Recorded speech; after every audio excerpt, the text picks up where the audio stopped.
नमस्कार. आज मी तुम्हाला आमच्याच हॉस्पिटलमधील म्हणजेच प्रवरा मेडिकल ट्रस्ट लोणी येथील डॉक्टर वर्षा महावरकर नरवणे यांनी लिहिलेले अतिशय सुंदर पुस्तक मंथली बर्थडे मासिक पाळी व्यवस्थापन याबद्दल सांगणार आहे. पाळी व्यवस्थापन हा विषय माझ्या खूप हृदयाजवळचा. त्यावर काम करताना मला खूप प्राऊड वाटते. पाळी म्हणजे काय, त्यात कशी काळजी घ्यायला हवी, कुठले कुठले साधनं वापरायला पाहिजे, हा सगळा विषय माझ्या खूप महत्त्वाचा आणि खूप आवडीचा. मला बऱ्याचदा ह्या विषयावर काम करत असताना आजूबाजूच्या वर्गाकडून खूप त्रास झाला. म्हणजे बऱ्याचदा मला नावं पण ठेवले गेले की कसा विषय आहे, कसं काय तुम्हाला समाजामध्ये बोलू वाटतं. अरे पण हा खूप महत्त्वाचा विषय आहे आणि हा अगदी शाळा कॉलेजेसमध्ये शिकवला गेला पाहिजे, घरामध्ये ह्या विषयावर बोललं गेलं पाहिजे आहे. कारण प्रत्येक घरात स्त्री असते, प्रत्येक घरात मुलगी असते. त्यामुळे हा विषय मला खूप आवडीचा आहे. त्यातल्या त्यात काही जी लोक आहेत माझ्या आजूबाजूची, त्यांनी मला ह्या विषयावर काम करण्यासाठी प्रोत्साहनच दिलेलं आहे. आणि हा विषय बोलत असताना मी स्वतः स्त्री आहे म्हणून हा विषय माझ्या आवडीचा आहे किंवा मी त्याच्यावर काम करते असं नाही. पण त्या काळामध्ये काय वेदना होतात हे मी फील करू शकते. एक मुलगी असेल, एक स्त्री असेल, तिला काय काय त्रास सहन करावा लागतो तो मला चांगलाच माहिती आहे आणि सगळ्या स्त्रियांना पण त्याबद्दल चांगलीच आयडिया आहे. असो, व्यक्ती तितक्या प्रवृत्ती असतात, आपण त्या विषयावर जास्त बोलायलाच नको. मी पुस्तकाबद्दल सांगण्या अगोदर तुम्हाला एक छोटीशी स्टोरी सांगावीशी वाटते. तुम्हाला स्टोरी नाही आहे, ऍक्च्युली ही खरी घटना आहे. 26 मार्च 2024 मुंबईमध्ये घडलेली ही खरी घटना. स्लम एरियामधली घटना आहे. एका 14 वर्षाच्या मुलीला पिरियड आला, पाळी आली आणि तिला ह्याबद्दल आधी काहीच माहीत नव्हते म्हणून ती खूप घाबरली. आईशी बोलू शकत नव्हती. आई सतत कामामध्ये, वडील सतत कामामध्ये, घरातली भावंड लहान लहान, तिच्यावर खूप जबाबदारी आणि त्यामुळे ती कुणाशीच बोलू शकली नाही या गोष्टीबद्दल. मग तिने मनाशीच विचार केला की आपल्याकडून काही चूक तर नाही ना झालेली, हे का असं होतंय, मी आता कुणाला सांगू. नक्कीच माझ्याकडून काहीतरी चूक झालेली आहे आणि माझ्या आई वडिलांना ह्या चुकीमुळे काहीतरी सहन करावं लागेल किंवा समाजात वावरताना त्यांना ह्या गोष्टीला काहीतरी प्रॉब्लेम फेस करावा लागेल म्हणून तिने सुसाईड केलं. बघा, अर्धवट नॉलेज असल्यामुळे तिला शेवटी टोकाची भूमिका घ्यावी लागली आणि स्वतःला संपवावं लागलं. आपल्याला वाटतं पण ह्या गोष्टी इतक्या सोप्या नाहीयेत. आता स्लम एरियामध्ये त्या लोकांना एक वेळची भाकरी खायची पंचायत असते, तर त्यावेळेला ते पॅड्स किंवा स्वच्छ कपडे, त्यांना अंगात घालायला कपडे नसतात, तेव्हा ते पॅड्स किंवा मग स्वच्छ कपडे त्या पिरियड दरम्यान वापरण्यासाठी कुठून आणणार आहेत. आणि पिरियड म्हणजे काय, कुठल्या सोशल मीडियावर ते बघणार आहेत. पाळी म्हणजे काय काय ह्या गोष्टी, म्हणजे ह्या गोष्टीचा जर सखोल अभ्यास केला ना तर खूप आहे. पण आपण काहीच करू शकत नाही, आपण फक्त बोलू शकतो. आता आपण पुस्तकाकडे वळू. हे पुस्तक आहे ते आपल्या प्रत्येकाच्या घरात हवंय, कारण ह्याचं नॉलेज असणं प्रत्येकाला गरजेचं आहे. आणि आपण बाकीचे पुस्तकं, देव्हाऱ्यात ग्रंथ वगैरे ठेवतो, बाकीच्या आवडीनिवडीचे पुस्तकं ठेवतो, त्याच पद्धतीने हे पुस्तक पण ठेवलं गेलं पाहिजे. कारण प्रत्येक स्त्रीला, प्रत्येक पुरुषाला, घरातल्या प्रत्येक व्यक्तीला पाळीबद्दल नॉलेज हवं. हे तुम्हाला ऐकताना कदाचित वियर्ड वाटेल, पण ह्या गोष्टीचा खूप सखोल विचार करा. कारण आपण आपल्या पाल्यांशी मनमोकळेपणाने जोपर्यंत बोलत नाही, त्यांच्याशी सगळ्या गोष्टी जोपर्यंत शेअर करत नाही, तोपर्यंत ह्या समाजामध्ये ज्या काही गोष्टी घडत आहेत. आता रिसेंट बघा, किती किती घटना घडल्या छोट्या मुलींना लोकांनी सोडलं नाही, म्हाताऱ्या बायकांना मुलींना सोडलं नाही, कुणालाच सोडलेलं नाही समाजाने. इतका म्हणजे निर्दयी समाज झालेला आहे. आणि ह्या विषयावर खूप बोलण्यासारखं आहे, पण काय बोलून फायदाच नाहीये. आपण कॅन्डल मार्च केल्याशिवाय काहीच करू शकत नाही. थोडा वेळ खूप पेटून जातो, नंतर शांत होतो. हे तुमच्या बाबतीत नाही, मी माझ्या बाबतीत पण म्हणते. मी आता तुम्हाला एवढी प्रखरपणे ह्या गोष्टी सांगू शकेल, पण मी कोणासाठी काहीच करू शकत नाही. कारण आपण पांढरपेशे लोक आहोत. आपण फक्त सरळ चालत असतो. आपण दुसरं काहीच करू शकत नाही. याच्यासाठी आपण आपल्या पाल्यांशी, आपल्या घरातल्या छोट्या छोट्या मुलांशी, मुलींशी, सगळ्यांशी अगदी फ्रँकली बोललं पाहिजे. वातावरण चांगलं ठेवलं पाहिजे. कदाचित ह्यामुळे आपण काही गोष्टी थांबवू शकतो. खूप काही बोलण्यासारखं आहे, खूप काही बोलण्यासारखं आहे, पण काय काय बोलावं, काय काय सांगावं असं होऊन जातं. आपल्याला लिमिटेशन्स असतात.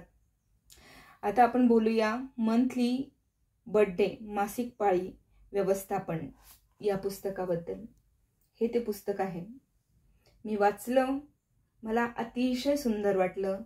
अतिशय हृदयाला भिडण्यासारखं पुस्तक आहे. तुम्ही प्रत्येकाने ते पुस्तक वाचा. आता फक्त तुमच्याशी बोलताना मी थोडंसं, कदाचित माझी ही व्हिडिओ मोठी होत आहे, पण ती तुम्ही मन लावून ऐका. आता तुम्हाला मी अनुक्रमणिकेबद्दल सांगते आहे. ह्या पुस्तकामध्ये जे जे 11 टॉपिक दिलेले आहेत त्याबद्दल सांगते आहे. आता जो पहिला टॉपिक आहे तो स्त्री प्रजनन संस्था. हे मराठीत पुस्तक आहे. हे प्रत्येकाला वाचता येईल. याच्यात फिगर्स खूप सुंदर सुंदर दिलेले आहेत. काहींना नाही मराठी वाचता आलं, इंग्लिश वाचता येतं, मराठी नाही समजत, नुसतं पुस्तक फिगर्स बघून सुद्धा प्रत्येक गोष्टी समजू शकतात. असं खूप छान फिगर्स दिलेले आहेत. प्रत्येक विषयाच्या फिगर्स व्यवस्थित दिलेल्या आहेत. तर आता पहिला टॉपिक जो आहे तो स्त्री प्रजनन संस्था. याच्यामध्ये काय आहे, विशिष्ट स्त्रीच्या प्रजनन संस्थेबाबतीत जे काही अवयव आहेत त्याबद्दल व्यवस्थित सांगितलेलं आहे. आणि गर्भधारणा कशी राहते, बाळाला जन्म कसा दिला जातो, या सगळ्या गोष्टींबद्दल याच्यात गुप्तांग किंवा बाह्य जननेंद्रिय जे असतात ना त्या बाबतीत दिलेलं आहे पहिल्या टॉपिकमध्ये. दुसऱ्या टॉपिकमध्ये पोंगडावस्था.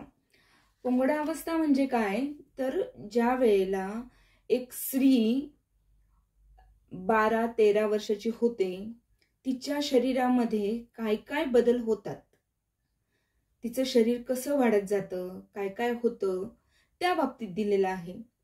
आणि हे नॉलेज असणं खूप गरजेचं आहे. समजा त्या पिरियडमध्ये एखाद्या स्त्रीमध्ये, एखाद्या मुलीमध्ये व्यवस्थित वाढ झालेली नसेल, काही प्रॉब्लेम आलेला असेल, तर कमीत कमी हे पुस्तक वाचल्यावर आपल्यामध्ये काय कमतरता आहे ही गोष्ट ती तिच्या आईशी बोलू शकते, मैत्रिणीशी बोलू शकते. आणि आई तिला एखाद्या डॉक्टरकडे घेऊन जाऊ शकते आणि त्याच्यावर काहीतरी उपाययोजना होऊ शकतात.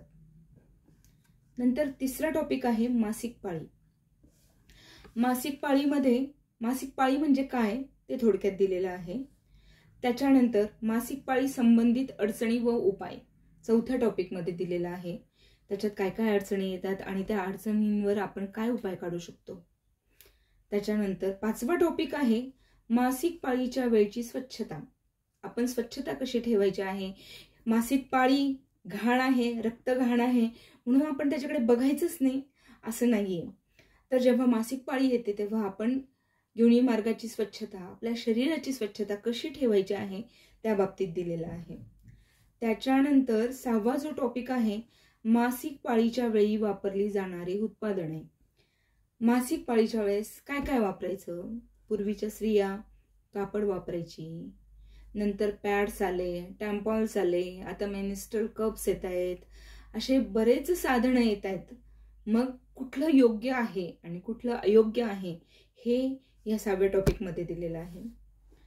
त्याच्यानंतर 7व्या टॉपिकमध्ये दिलेलं आहे हे सेम मासिक पाळी व्यवस्थापन किट. म्हणजे मासिक पाळीमध्ये आपण कसं काय सगळ्या गोष्टी मॅनेज करू शकतो त्याचं व्यवस्थापनाची एक किट तुमच्या जवळ हवी आहे. एका मुलीने, एका बाईने आपल्या पर्समध्ये लिपस्टिक, कॉस्मेटिक्स, परफ्युम्स ह्या सोबतच पॅड्स, पॅन्टी लायनर हे ठेवणं किती गरजेचं आहे या गोष्टी यात सांगितलेल्या आहेत. त्यानंतर किशोरावस्थेतील आहार, म्हणजे ज्या वेळेला एका मुलीला पिरियड येणार असेल त्या वेळेमध्ये तिने कुठला आहार घ्यायला हवा की जेणेकरून तिच्या शरीराची वाढ पण व्यवस्थित होईल आणि तिला पिरियड्स किती सुलभरित्या होतील ते दिलेलं आहे. त्यानंतर योग योग योग तुम्हाला सगळ्यांना माहितीच आहे.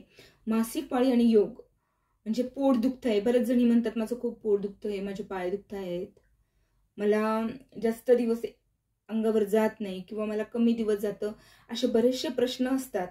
तर मासिक पाळी आणि योग यांचा खूप जवळचं रिलेशन आहे आणि कुठले कुठले योग करावे या बाबतीत पण इथे दिलेलं आहे 9व्या टॉपिकमध्ये.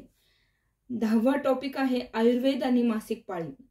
म्हणजे हेच आयुर्वेदिक कुठल्या गोष्टी खायला हव्या किंवा पूर्वीच्या काळात मासिक पाळीच्या वेळेस आयुर्वेदाचं काय काय होत होतं आणि अजून आयुर्वेदात म्हणजे डाळी कुठल्या खायला पाहिजे, आयुर्वेदिक वस्तू कुठल्या खायला पाहिजे, हे याच्यामध्ये व्यवस्थित दिलेलं आहे.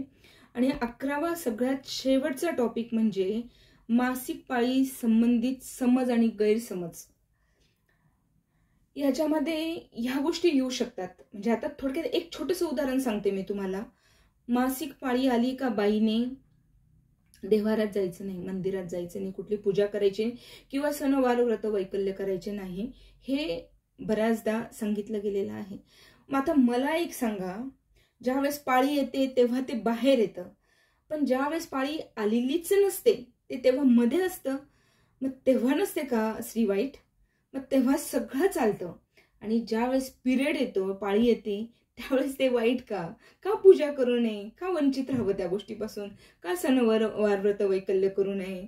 आणि असं आणि अशा प्रकारचे बरेचसे समज गैरसमज, एक छोटंसं उदाहरण मी तुम्हाला दिलं, ते यामध्ये खूप छान पद्धतीने सांगितलेलं आहे. आता हा माझा विचार आहे, पण असा प्रत्येकाचा हा विचार असेल असं काही नाही.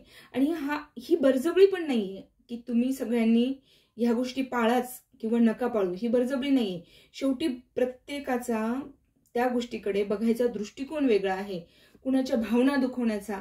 मी पण धार्मिक आहे, मला पण आवडतं देवदेव करायला, पण कुणाच्या भावना दुखवण्याचा माझा हेतू नाही आहे. आता अशा पद्धतीने हे 11 टॉपिक दिलेले आहेत. आता तुम्हाला जर हे पुस्तक हवं असेल तर तुम्हाला कुठल्याही ऑनलाईन शॉपिंगमध्ये हे पुस्तक मिळेल. तुम्ही सर्च करून बघा, किंवा तुम्हाला हवं असेल तर तुम्ही आम्हाला कॉन्टॅक्ट करा, आम्ही ते पुस्तक तुम्हाला देण्याचा प्रयत्न करू. तुम्हाला जर बल्कमध्ये एखाद्या शाळेसाठी हवं असेल तर तुम्हाला कन्सेशन पण मिळेल, किंवा तुम्ही 10-15 फ्रेंड्स आहात, तुम्हाला 15 बुक्स हवे आहेत, तेव्हा पण तुम्हाला कन्सेशन मिळेल आणि एकदम माफक दरात. म्हणजे आपण एकदा जर कॅन्टीनला गेलो, मुली आता एकदा कॅन्टीनला गेल्या, ग्रुपमध्ये गेल्या आणि एकदा 200-250-300 रुपये जे बिल होतं ना, तर तुमच्या एका बिलाच्या याच्यामध्ये हे पुस्तक तुम्हाला मिळणार आहे. म्हणजे खूप कळकळीची विनंती आहे की हे पुस्तक प्रत्येकाच्या जवळ असणं खूप गरजेचं आहे. बघा, परचेस करा. काही हवं असेल तर आम्हाला कॉन्टॅक्ट करा, आम्ही सांगू तुम्हाला. खूप झालं आता. ह्या आणि अशा बऱ्याचशा टॉपिकसाठी मला लाईक आणि सबस्क्राईब करा. तुम्ही पण तुमचे विचार माझ्याजवळ सांगा. आपण अजून कुठल्या विषयावर बोललं पाहिजे? तुम्हाला पण आवडतात का माझे जे हे विषय आहेत ते तुम्हाला पण आवडतात का? त्याबद्दल पण तुम्ही मला सांगा. काही चुकले असेल, कोणाच्या भावना दुखावल्या गेल्या असतील तर क्षमस्व. धन्यवाद.